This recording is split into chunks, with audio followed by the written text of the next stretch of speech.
Herkese merhabalar arkadaşlar. Zeynep Renkli Lifleri YouTube kanalıma hoş geldiniz. Bugün sizlerle yine çok farklı bir video ile karşınızdayım. Umarım beğenir ve benimle beraber yaparsınız arkadaşlar. Bugün gelin terliği süsleyeceğiz. Şu şekilde sizlere yakından göstereyim dilerseniz. Oldukça güzel. Benim Instagram sayfamdan Zeynep Renkli Lifleri Instagram sayfamdan sipariş aldığım lif takımlarının bir parçası. Bu şekilde gelin terliği süslüyorum. Daha öncesinde damat terliğiyle karşınızdaydım. Gelin terliğini de kısaca anlatmak istedim sizlere. Umarım beğenir ve benimle beraber yaparsınız arkadaşlar. Oldukça kolay ve gösterişli bir terlik. Çeyizlerde de çok tercih ediliyor. Nasıl yapacağımız konusunda hemen kısacık bir bilgi vereyim dilerseniz. Ben şu şekilde lif takımıma uygun olması açısından lifimde kullandığım çift katlı çiçek uyguluyorum. Böyle göstereyim. Bir de şu şekilde pembe gül kurusu tonunda yapacağım arkadaşlar. 3 tane çiçek yapacağız. Kurdalemizi yapacağız. Daha sonra nasıl yerleştireceğimizi, nasıl yapıştıracağımızı göstereceğiz. Dilerseniz hangi malzemeleri kullandığım hakkında da bir bilgi vereyim. Lif ipi kullanıyorum ama sizler dediğim gibi farklı iplerle de yapabilirsiniz. Ben lif takımına uydurduğum için bu modeli lif ipi kullanıyorum ve birebir kullanıyorum. Sizler farklı bir iple de kendi gelin terliklerinizi yapabilirsiniz. Daha sonra ben kurdale kullanıyorum şu şekilde. Şöyle göstereyim. Yine kurdale tercihi de sizin zevkinize kalmış. Daha sonra yarım inci kullanıyorum. Onu da şöyle göstereyim. Dilerseniz 8 tane bize yeterli. Kurdalemi dikmek için iğne iplik kullanacağım. Ve yarım incilerimi yapıştırmak için silikon tabancası kullanacağım. Tığ kullanacağız, makas kullanacağız. Hani hepimizin evinde olan malzemeler, eminim siz de güzel, kolay bir şekilde yaparsınız. Terliğimden bahsetmek istiyorum arkadaşlar. Ben havlu, kadife havlu, kalın taban terlik kullanıyorum. Diğerleri ince taban olanları kullanmıyorum. Onlar hani kullan at tarzında. Bu öyle değil. Gayet güzel, böyle şöyle göstereyim, dolgun, güzel, kaliteli bir terlik. Bunu her yerde bulabilirsiniz. Bu malzemelerin hepsini tüm tuhafiyelerde bulabilirsiniz. Dilerseniz çiçek yapımıyla videomuza başlayalım. Evet, çiçeğimizin yapımına başlayalım. Ben böyle güzel gül kurusu tonunda, pembe tonunda bir renk tercih ettim. Renk tercihi size kalmış. Ben hemen tarifime geçmeye başlıyorum. Şu şekilde hemen lifimize geçelim. İlk önce 6 adet zincir çekelim. 6. Şimdi ilk baştaki zincirimizin içerisinden batıyoruz. Şu şekilde kapattık. Yakından göstereyim. Şimdi 1, 2, 3 zincir çekelim. Üstüne alıyorum ve bu yuvanın içerisinden bir kere sarıp 2 kere de çıkartıp trabzan yaptım. Bu şekilde. Şimdi araya bir zincir çekiyorum. Yine üstüne sarıyorum. Yuvaya geliyorum. 1, 2 kere de çıkartıyorum. Bir tane daha yapayım. Bir zincir çektim. Yuvaya battım. 2 kere de çıkarttım. Bir zincir. Üstüne sardım. Yuvaya battım. 1, 2 kere de çıkarttım. Bu şekilde. Bu şekilde 17 tane trabzan yapalım. Sizler de yapın, ben de yapayım. Orada buluşalım. Evet, 17.yi de yaptım. Şimdi şu şekilde bir zincir çekeceğim.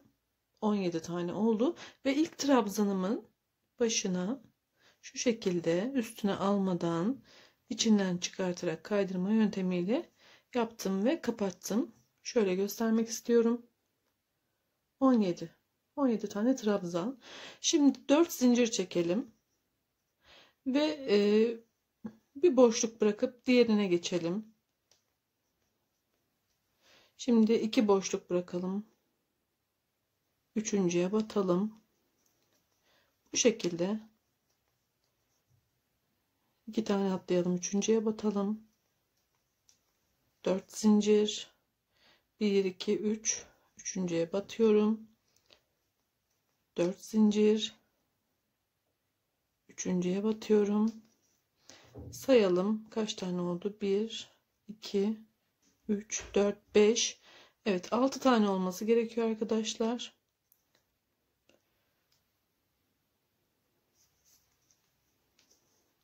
Şimdi ilk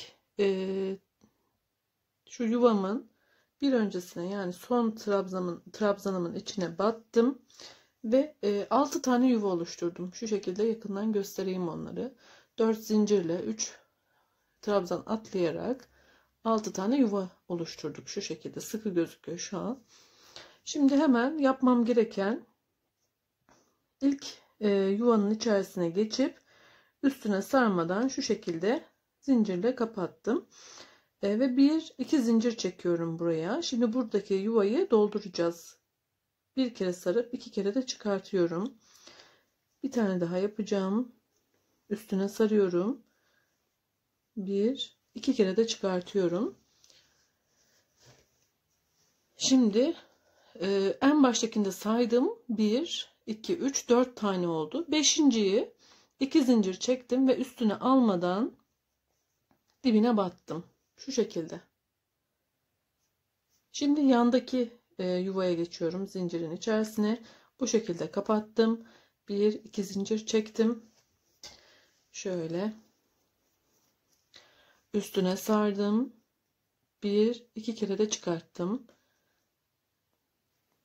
Üstüne sardım. 1 2 kere de çıkarttım ve 4 tane oldu. Baştakinde sayıyorum.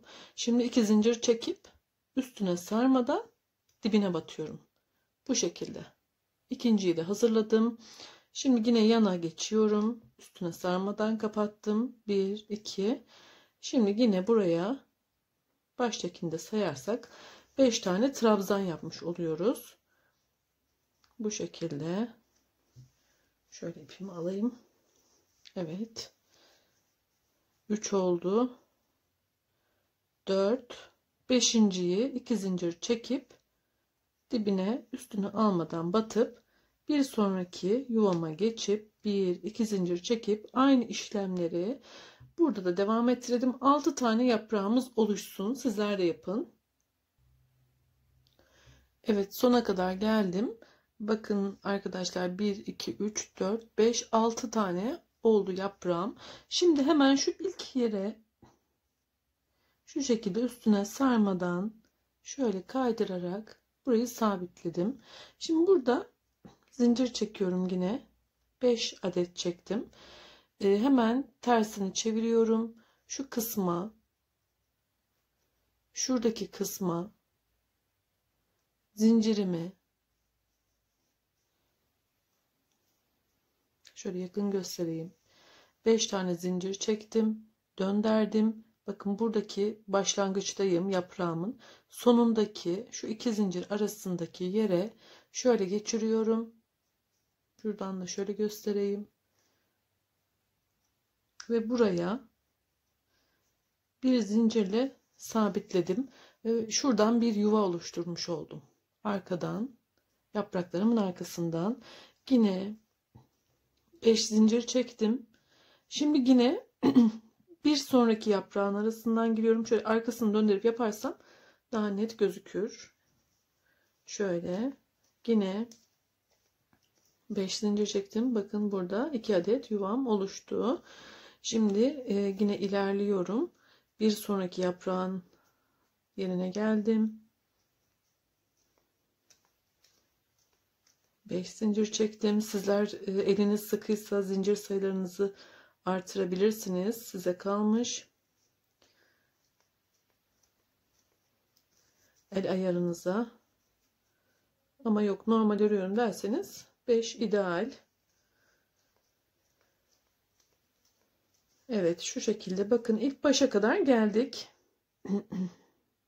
Şurada. Evet, ilk başa kadar geldik. Ve şimdi ilk yuvamın içerisine sabitledim. 1 2 3 zincir çekeyim. Hemen göstereyim, şöyle tersinden sayayım. 1 2 3 4 5 ve 6 tane oluştu. 3 zincirimi çektim. Şimdi bu zincirlerin içerisine doldurmaya başlayacağım. Onu da yine üstüne sarıp 1-2 kere de çıkartıyorum. 3 oldu. 4 oldu. 5 6, biraz bol tutun elinizi şu şekilde. Şimdi burada yine 1 2 3 zincir çekip buraya yine aynı yaprağın yuvasının içerisine sabitledim. Bir ilerisine geçtim. 1 2 3 zincir buraya yine bir kere de sarıp 2 kere de çıkartıyorum. Hemen sayalım. 2 4 5 olmuş. 6'yı da yapalım. Yine 1 2 3 zincir çekelim. 7.'yi dibine batalım ve bir sonraki yuvaya sabitleyelim. Bu şekilde şöyle göstereyim. 6 tane daha yaprağımızı tamamlayalım arkadaşlar. Evet, son 3 zincirimi de buraya sabitledim. En son şu kısma da geliyorum. Üstüne almadan şu şekilde çıkarttım. 1 2 zincir çekelim ve artık çiçeğimiz hazır. Bunu da keselim. Şöyle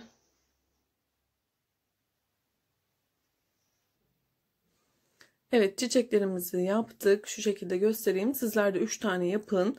Bu şekilde dilediğiniz renklerde dediğim gibi yapabilirsiniz. Şimdi dilerseniz kurdalemize geçelim. Nasıl yaptığımız hakkında bilgi vereyim. Kurdalemizin boyutunu şu şekilde göstereyim.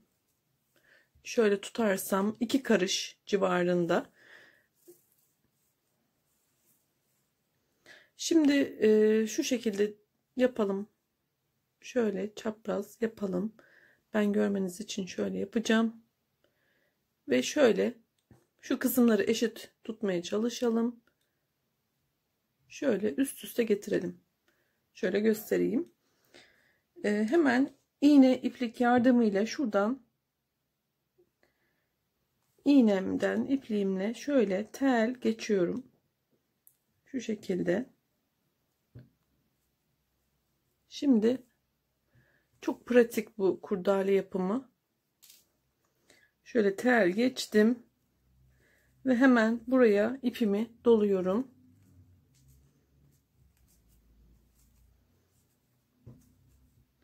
Şöyle arkadan dikerek sabitleyeceğim.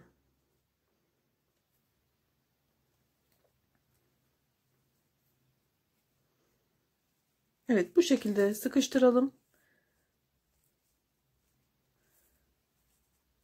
Şöyle tutayım. Evet, kurdalemiz hazır. Oldukça kolay.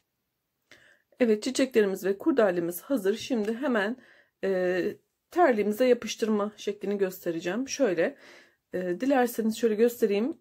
Burada mor açık olan rengimiz ve koyu olan rengimiz var. Buradaki bir püf noktası, moru buraya değil bu kısma koyacağız.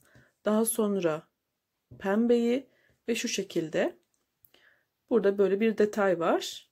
Daha sonra da şuraya hemen silikon tabancasıyla bu kurdaleyi de yapıştıracağız. Ve içlerine ince yapıştıracağız. Dilerseniz ben hemen bir tanesini yapıp hemen hızlıca size göstermek istiyorum. Evet arkadaşlar, hemen bir çiçeğimizi yapıştıralım dilerseniz.